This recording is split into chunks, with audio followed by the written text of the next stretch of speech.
আজকে হুমায়ুন কবিরের একেবারে এই দল ঘোষণা সভা থেকে আপনি আইএসএফ থেকে যোগ দিলেন, কি বলেন?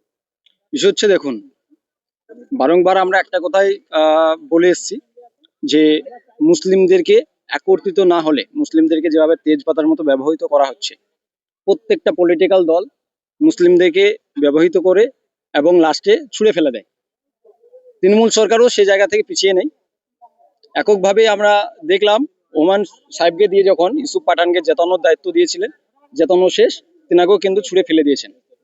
যিনি তখন একটি মুসলিমের ভাব আবেগের যে আঘাত দিয়েছিল ফ্যাসিস্ট সরকার, অযোধ্যা রাম মন্দির ভেঙে দিয়ে, সেই যে ভাব আবেগ, মুসলমানদের যে একটা দুঃখের একটা যে সিচুয়েশন ছিল, সেটাকে একটা আনন্দে পরিবর্তন করার জন্য যে বাবরি মসজিদ করবো বললো, যার কারণে কিন্তু সাসপেন্ড করার পরিকল্পনা নিয়ে সাসপেন্ড করা হয়েছে।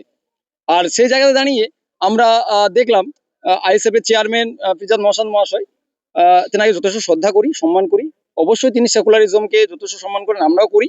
কিন্তু আমরা এই আরএসএস এর দ্বারা শেখানো, আরএসএস এর দুর্গার দ্বারা শেখানো এই সেকুলারিজমকে পছন্দ করি না বা মান্যতা দিতে পারছি না। আমরা সেই সেকুলারিজমকে পছন্দ করি বা মান্যতা দেবো যে বি আর আহমেদকর সংবিধান লিখে গিয়েছেন, সেই সংবিধান যে আমাদেরকে সেকুলারিজমের কথা বলে বা শোনায়, সে জায়গায় আমরা মান্যতা দেবো। সেখানে সর্বধর্মের ধর্মবর্ণের রুচির কথা বলা হয়েছে, যে যার রুচি সে যা খেতে পারে। পোশাকের কথা বলা হয়েছে।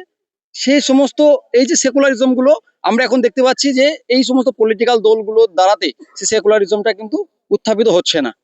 এদের দ্বারাই কিন্তু সংখ্যালঘুরা সুরক্ষিত নয়।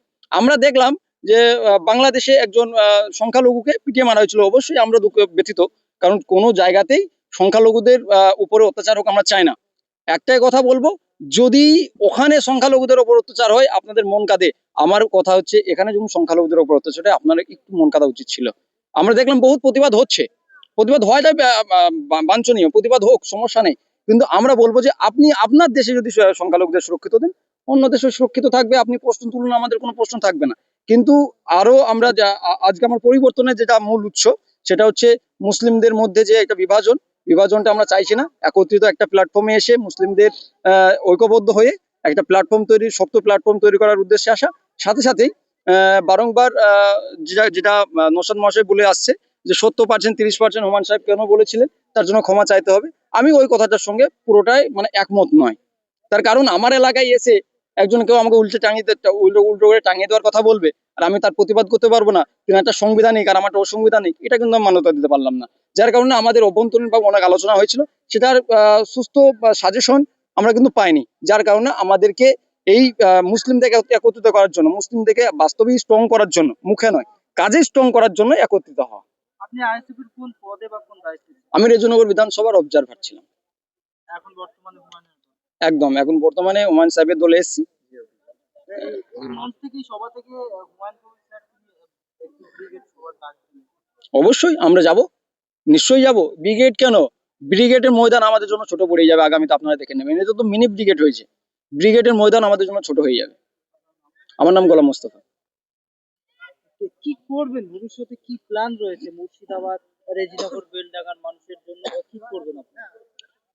দেখেন, মানুষের যে মৌলিক যে চাহিদাগুলি রয়েছে, অন্ন, বস্ত্র এবং বাসস্থান, তার পাশাপাশি মানুষের জীবনযাত্রার মান উন্নয়নের লক্ষ্যে আমাদের রাস্তাঘাট, স্বাস্থ্য, শিক্ষা, পানীয় জল, এগুলো আমাদের দৈনন্দিন জীবনের প্রয়োজনীয় অপরিহার্য বস্তু বা জিনিস।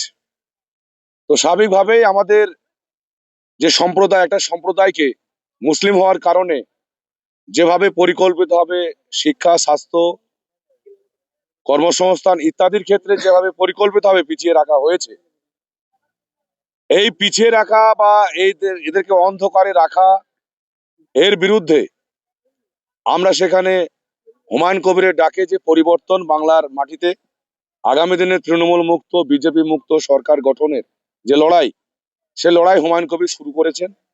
এই লড়াই আপনারা দেখছেন ধীরে ধীরে পুঞ্জীভূত হচ্ছে। এই কারণেই, কারণ পশ্চিমবাংলায় বিগত 2011 থেকে 2025 এই যে সময়কাল তৃণমূল সরকার পশ্চিমবাংলার যে আর্থ সামাজিক অবস্থা, পশ্চিমবাংলার যে শিক্ষা ব্যবস্থা, পশ্চিমবাংলার স্বাস্থ্য ব্যবস্থা, সেগুলো একটা বেহাল দুর্দশার মধ্যে নিয়ে চলে গেছে।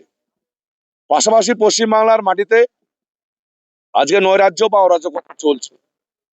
মানুষের মৌলিক অধিকার হরণ হচ্ছে। তো আমাদের বক্তব্যের বিষয় হচ্ছে মুসলিম হওয়ার কারণে আমরা কেন বঞ্চিত হব, কেন অবহেলিত হব? দেশটা তো কারো পৈতৃক সম্পত্তি নয়। এই দেশটা তো আমাদের হিন্দু মুসলিম আমরা একত্রিত ভাবে 190 বছরের ব্রিটিশ সরকারের বিরুদ্ধে আমরা লড়েছি। 190 বছরের রক্তপিপাসু নরখাতক ইংরেজ সরকারের বিরুদ্ধে আমরা লড়ে ভারতবর্ষকে পরাধীনতার শৃঙ্খল থেকে মুক্ত করেছি। তাহলে আমাদের লড়াই হচ্ছে হিন্দু মুসলমানের মধ্যে লড়াই নয়, আমাদের লড়াই রাম এবং রহিমের মধ্যে বিভাজন করা নয়, আমাদের লড়াই হচ্ছে রাম এবং রহিমকে যারা বিভাজন করতে চাইছে বাংলা তথা ভারতবর্ষের মাটিতে, সেই অশুভ শক্তির বিরুদ্ধে আমাদের লড়াই। আমরা বিগত দিনেও আমরা হিন্দু মুসলমান সহাবস্থানের ভিত্তিতে আমরা একত্রিত ভাবে ভ্রাতৃত্ববোধ রেখে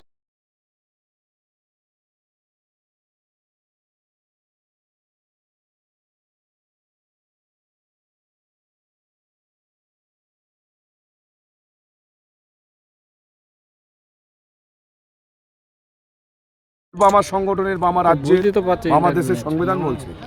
কাজে আমাদের সংস্কৃতি সাম্প্রদায়িক সম্প্রীতি, সেই সম্প্রীতি বা সৌভ্রাতৃত্ব বোধ নষ্ট করার জন্য আজকে ওরা হিন্দু মুসলমানের ভেদাভেদে পাঁচির তুলছে এক শ্রেণীর রাজনৈতিক দলের নেতারা। তাদের বিরুদ্ধে আমরা গর্জে উঠে আমরা হুমায়ুন কবিরের হাতকে শক্ত করে আগামী দিনে আমরা বিধানসভায় লড়তে চাই। আমাদের সংবিধান, আমাদের দেশের গণতন্ত্র যাতে সুরক্ষিত থাকে সেই দিকটা লক্ষ্য রেখে আমরা আগামী দিনে এগিয়ে যাচ্ছি। আজকে বিভিন্ন রাজনৈতিক দলের নেতা সমর্থক কর্মীরা এই মঞ্চ থেকে কয়েকশো হাজার মানুষ হুমায়ুন কবির দলে যোগ দিলেন। এবং আজকে দেখলাম যে মুর্শিদাবাদ জেলা আইএসএফ এর অবজারভার তিনি আইএসএফ এই দলে যোগ দিলেন। দেখেন, মুর্শিদাবাদ জেলার ইতিহাসে এত বড় জনসমাবেশ অতীতে হয়নি।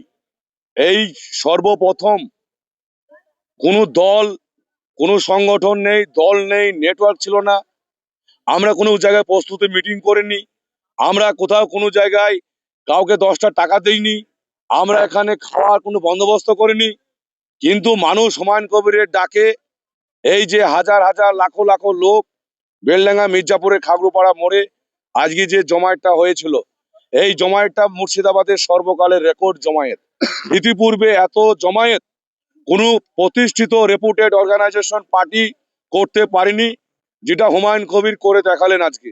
তো হুমায়ুন কবির আজকে যে নতুন দল তৈরি করলেন বা ঘোষণা করলেন, সেই দলের নাম কি, সেই দলের প্রতীক কি, সেই দলের ম্যানিফেস্টো কি, সেটা আমরা আজকে আনুষ্ঠানিকভাবে হুমায়ুন সাহেবের নেতৃত্বে সেটা ঘোষণা করা হলো। আগামী দিনে আমাদের দলের কর্মসূচি, আমাদের দলের সংগঠনের যে কাজ, সেই কাজটা আমরা ত্বরান্বিত করব, এগিয়ে নিয়ে যাব। আগামী দিনে আরো যখন আমাদের সংগঠনের কাজ, যখন আমরা ঠিকঠাক ভাবে ব্লক ভিত্তিক ব্লক সভাপতি, জেলা কমিটি, ব্লক কমিটি, অঞ্চল কমিটি, বুথ কমিটি, গ্রাস রুটে যেদিন আমরা তৈরি করব, সেদিন আরো ইউনাইটেড ভাবে লোক এখানে আরো সংগঠিত হবে, আগামী দিনে আসবে। তো যাই হোক, আমাদের 1753 সালের 23শে জুন আমাদের বাংলা, বিহার, উড়িষ্যার যে রাজধানী মুর্শিদাবাদ, সেই রাজধানী যে নবাব সিরাজদৌল্লা ইংরেজদের কাছে পরাজিত হয়েছিল, যার কারণে আমাদের যে অধিকার, আমাদের যে স্বাধীনতা সেদিন অস্তমিত হয়েছিল। আবার 2025 সালের 6ই ডিসেম্বর হুমায়ুন কবিরের নেতৃত্বে মুর্শিদাবাদ জেলায় আবার স্বাধীনতা, আবার আমাদের অধিকার এর সূর্য যে উদয় হয়েছে। হুমায়ুন কবির আমাদের বর্তমানে মুর্শিদাবাদ জেলার দ্বিতীয় নবাব। নবাব সিরাজদৌল্লার পরে আবার আমাদের নবাব এসেছে আমাদের মাঝে, যার নাম জনাব হুমায়ুন কবির মহাশয়। আমার নাম মুকাদ্দেস শেখ, আমি এই পার্টির সাধারণ সম্পাদক।